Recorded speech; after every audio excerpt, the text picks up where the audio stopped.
lights are out now for the Monaco Grand Prix. Let's try and maintain the start, although I don't think we've actually got the best launch off the line. And already the Mercedes car of Lewis Hamilton going around the outside on that free collision, going down the inside. Very optimistic move there. And in fact, he has actually spun out because of that. And now look behind the mini-map. There has been a pile-up here. As you can see, this is Danny Kvyat going straight into the wall, and the cars are just stuck. I don't know what's going on here. Nico Rosberg also going in the wall. A very poor exit actually out of the pit exit. And Valtteri Bottas actually got up into 4th position, so we're going to have to find a way past him here. And yes, Raikkonen has also pitted in as well, so we've got to try and pull out a big enough lead over Raikkonen and Bottas on the final stint now onto the option tyres. Let's see where we rejoin. I think that is a Ferrari, in fact, going past the pit lane. How we potentially pull off a move into 2nd place here. We're going to go around the outside of Raikkonen here, going into Massenet. We're going to have the inside line for the casino section. Have made the move up into P2, but now we're going to come across the line for our first podium in Formula 1.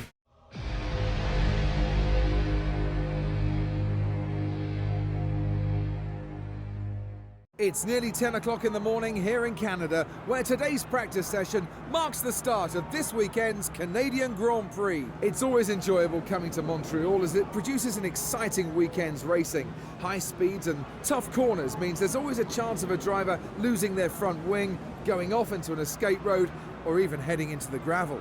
Well, the Wall of Champions always seems to catch one or two drivers out because of how close they get to it as they arrive at such high speed.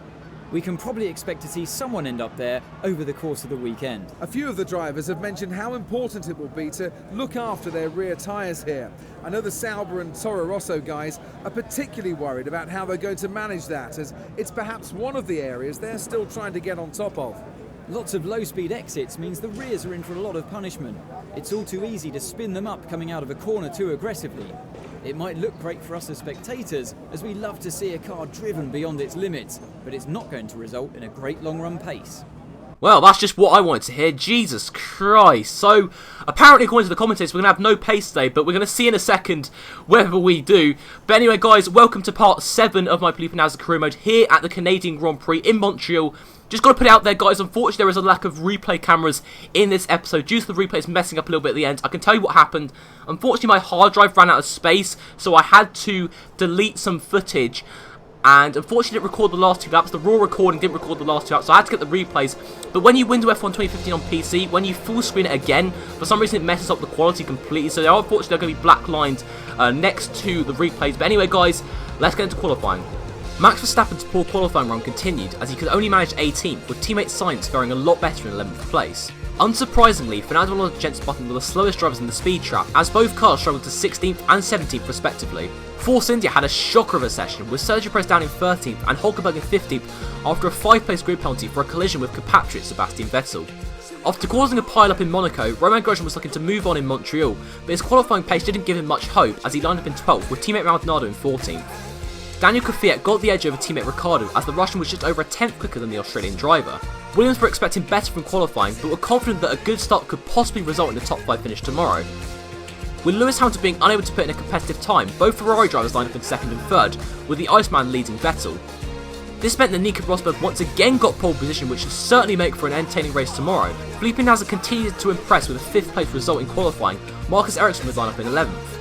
It's nearly 2 o'clock in the afternoon and it's time to go racing here in Montreal. The Grand Prix de Canada was a firm favourite of Michael Schumacher, who won here a record 7 times.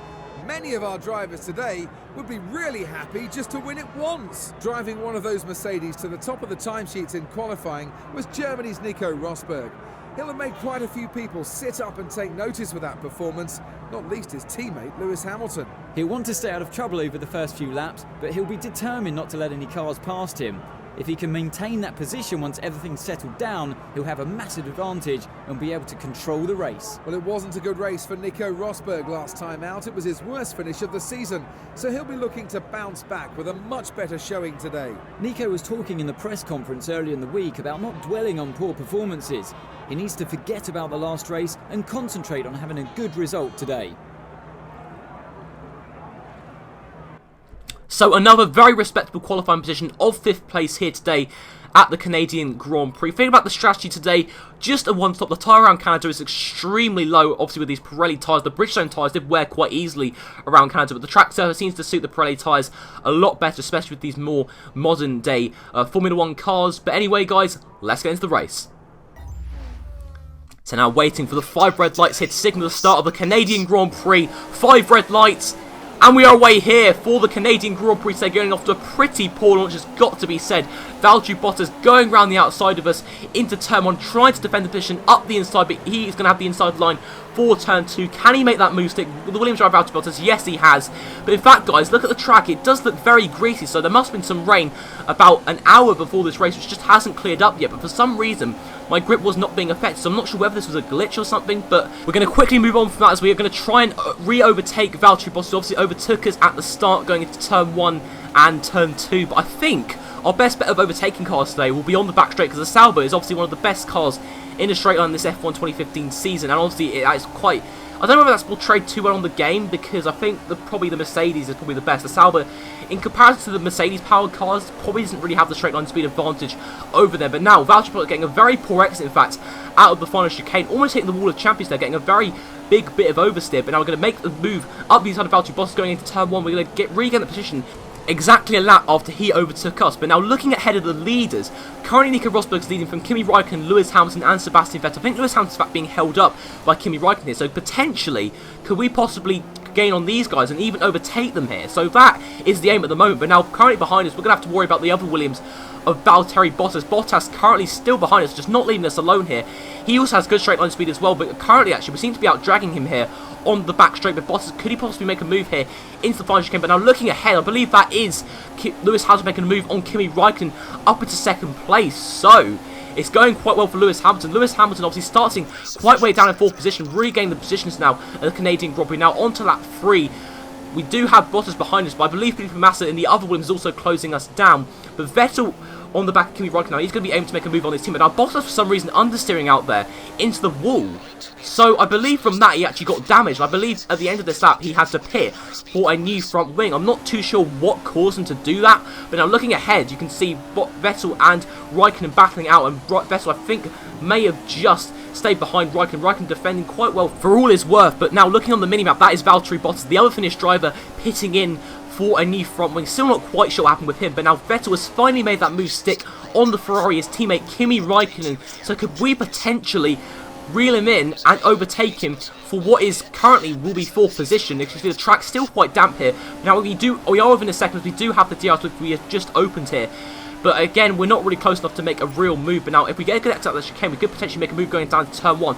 Bunny hopping that chicane ever so slightly. But now, we do have the straight line speed advantage of Kimi Raikkonen, obviously, with the DRS that we have. The car across the line set our personal best lap of the race. 1 minute 50.7, making the move up the inside of Kimi Raikkonen here. And we have made that move up to P4. I don't know what is going on with Kimi Raikkonen. And in fact, Nico Rosberg now. Nico Rosberg, all the way from the lead, is now down to 3rd place. So I can only assume that Rosberg and Raikkonen are suffering with quite severe tyre wear here, because Rosberg has just been absolutely mugged by Sebastian Vettel and Lewis Hamilton. I can only assume this is because they did quite a few laps on the tyres in qualifying. Obviously, Rosberg and Raikkonen did occupy the front row today, but just ever since they've been dropping back, and now Sebastian Vettel and Lewis Hamilton are just pulling away here, currently in this Canadian Grand Prix. But now, on the back straight here, we're going to look to bear down on Nico Rosberg. I think we're going to be bearing down on him, obviously, with the DRS once we have that activated right now. And I'm going to shift up into 8th gear here, really gain on Nico Rosberg. Could we potentially actually make a move into the final chicane here? Very, very risky stuff going on, but Felipe Nasr is going to go for that. And he's made the move up the inside. In fact, understeering a little bit out wide, but I think we're going to take that, even though he could perhaps class that as an eagle overtake. I think we were ahead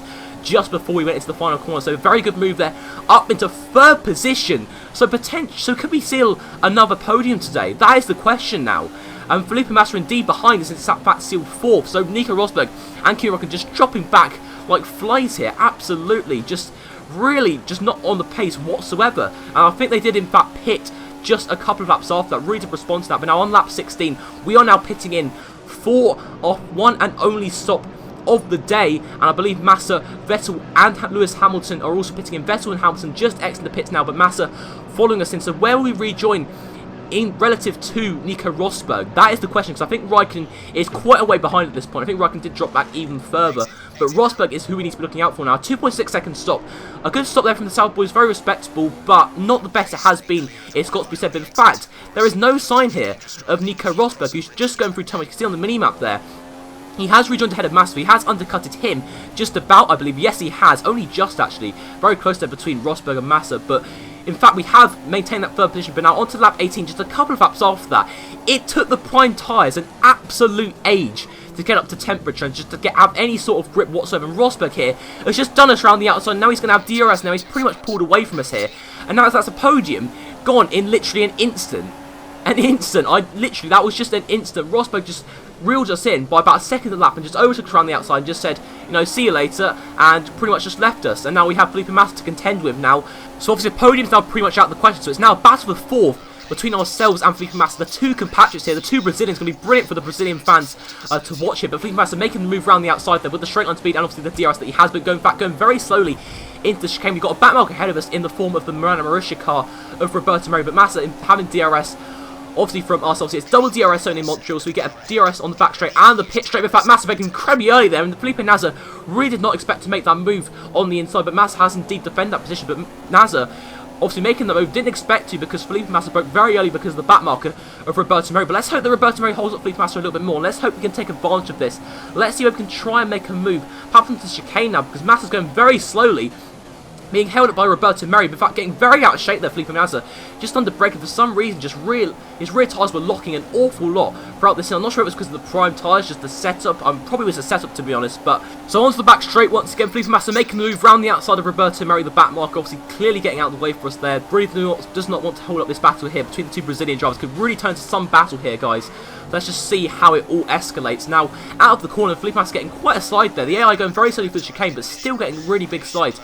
Almost hitting the wall of champions there. Felipe Nasr pretty much almost hitting it. Very, very close there to making contact with the ball. But now just trying to sit behind Felipe Nasr here. Just trying to seek an opportunity here. We do not want to let Nasr escape there, because that's the one thing we cannot do during this Grand Prix. But now going through the first chicane, actually cutting it there a little bit. I've got to admit, guys, just excuse that. But now, as you can see, on Felipe Nasr now, we're going to try and in fact make the move up the inside. So getting a brilliant exit obviously out of the chicane due to cutting it slightly. But in fact, Felipe Nasr actually defended it here around the outside. And we're going running side by side here, the 2 Brazilians. And on part of the track, we really would not expect that. So Felipe Nasr, can he perhaps make the move around the outside? He's going to try and line it up and going to try and maintain it around the outside. In fact, he has done that, but that's actually a mistake now, because look, the DRS detection point was just there. Now Felipe Nasr has got the DRS, so Felipe Nasr going to make the move round the outside here on lap 26. I believe Kimi Raikkonen behind is also reading us in, so it could potentially be a three-way battle come the end of the Canadian Grand Prix. So this is going to be absolutely epic to see here. But Nasr has indeed got that position back on us. But now onto lap 27, onto the pit straight. Once again, Felipe Nasr does not have DRS, getting a brilliant exit out of the chicane. Obviously, the straight line speed that we had on the back straight allows us to close in on Felipe Nasr. So we got a brilliant exit out of the final chicane. That meant we were only literally within a few tenths of Felipe Nasr, and that's why we were able to overtake him so easily up the inside into turn 1. But now onto later into the lap, on lap 28, Felipe Nasr and Kimi Raikkonen is still behind us, but in fact we're getting a huge amount of oversteer here, a real big step out. Now Felipe Nasr is going to go straight past us, breezing past there. Will Kimi Raikkonen follow suit? No, not quite. But the thing is now, we're actually going to get the DRS here on Felipe Nasr. There's a yellow flag ahead. I think that might be a back marker there who's had some sort of incident, and now in fact that is Will Stevens. Jesus Christ! Oh my goodness me, I'm not going to lie guys, at the time I literally jumped out of my skin because I didn't realise there was a car ahead, and in fact Will Stevens there driving so slow, we almost took off our front right tyre there. But in fact we've got to quickly move on from that. We've got to focus now on Felipe Nasr. We're bearing down on right now, really going on the attack here. As soon as we lose position, we're really determined to get that position back straight away. So let's just see what we can do here on the pit straight. The back straight was not quite enough, not quite long enough here. But now we are right behind Felipe Nasr once again, getting a beautiful exit out of the final chicane. Nasr getting his slide once again, but now going to the inside here of Felipe Nasr, going up the inside, and we have made that move up into 4th place once again. This battle is just never ending here at the Canadian Grand Prix. So let's just see how it all goes now. Onto the back straight once again, onto this lap, onto later onto the lap. On lap 29, Nasr making the move up inside, but understeering out a little bit wide, corner cutting in the process. But I'm not too sure what happened there. I think we just perhaps got into the wet patch, because I still think the trap's actually a little bit damp in place, especially at that final chicane. So in fact we did actually understeer out because of that, but now actually understeering out once again because of the wet line there on the inside of the track. But now Raikkonen there did actually make a move around the outside of Felipe Nasr, but once again getting so much oversteer out of turn 1, which pretty much confirms to us that our tyres have gone for clips. We're going to have a really hard job here trying to defend from Felipe Nasr and Kimi Raikkonen. Now skipping onto lap 31, onto the back straight, both of the drivers are there yet again. I think we're going to go to the outside here. Going to make Felipe Nasr go down the inside of the final chicane. But in fact, he's already gone past us, breezed past us here with the DRS and the stitch. We're going to try and in fact defend it around the outside. In fact, we have done that. What a move there from Felipe Nasr. Very opportunistic. Obviously, did not expect to make that, but apparently, according to our engineer, that was an incredibly reckless move. Not in my opinion, not in Felipe Nasr's opinion either. But now Felipe Nasr once again bearing down on us, going to try and make the move up the inside of the chicane. In fact, yes, we have maintained the position, but once again, that is going to backfire because now Felipe Nasr is going to get the TRS on the back straight. This battle is just never ending here. What an insane battle this has been in the Canadian Grand Prix. I honestly thought, guys, that once Rosberg had gone past us, that'll be it. There'll be no more action. But in fact, I was completely proven wrong. Kimi Räikkönen and Felipe Nasr were right on us, pretty much from lap 27, lap 26 onwards. And wow, this just turned into an absolutely insane battle here. But Felipe Nasr once again making the move on us. This is just never ending here. Going to try and defend it around the outside like we did last lap. In fact, we have just about done it. But no, Felipe Nasr spun behind us. In fact, we get a huge step of oversteer there. Huge amount of oversteer up this final chicane. But let's have a look at a replay here. And in fact, no, I'm not really too sure there. Was that our fault? I think we did try and make the move around the outside. Felipe Nasr on the inside here. I don't know, because I think we sort of left him enough room as we did before. So, was that our fault? Leave your comments down below, because I'm still not 100% sure on that. You may need to look over that. But now, guys, this is the final lap here, and this is what I meant about my hard drive running out of space, so I had to record the replays, and the replay did mess up a little bit. But this is the final lap here. We're going to make the move up the inside of Kimi Räikkönen, and in fact, we have done that here. We've made the move up into 4th place on the final lap here. We're going to come across the line now for 4th position here in the Canadian Grand Prix. One absolutely fabulous result, but unfortunately, because my recording completely messed up, I didn't get the race results or anything. So, I'm going to show you the championship standings now. So, as a result of that race, we're now up to 5th, level with Valtteri Bottas. So, once again, getting another position in the championship, with Lewis Hamilton still leading, Sebastian Vettel 2nd, Nico Rosberg 3rd, and Kimi Räikkönen 4th. But I think, really, guys, for the remainder of the season, we're going to be having a titanic battle between Valtteri Bottas and Felipe Nasr for 5th place in the Drivers' Championship. That is our aim now for the rest of the season. In the Constructors, I believe we are in 4th, still ahead of Red Bull Racing. But, guys, I am extremely sorry about the ending of this video. I'm really sorry because I really should have checked my hard drive space before going to record this video. But look, I did manage to get the replay of us overtaking Kimi Räikkönen up the inside of the final chicane on the final lap for 4th place. But I know, guys, it hasn't been the greatest of episodes today. I really do apologise about that. But anyway, hope you enjoyed the video nonetheless. And if you did, be sure to leave a like, subscribe to the channel, and I will see you next time. Bye-bye.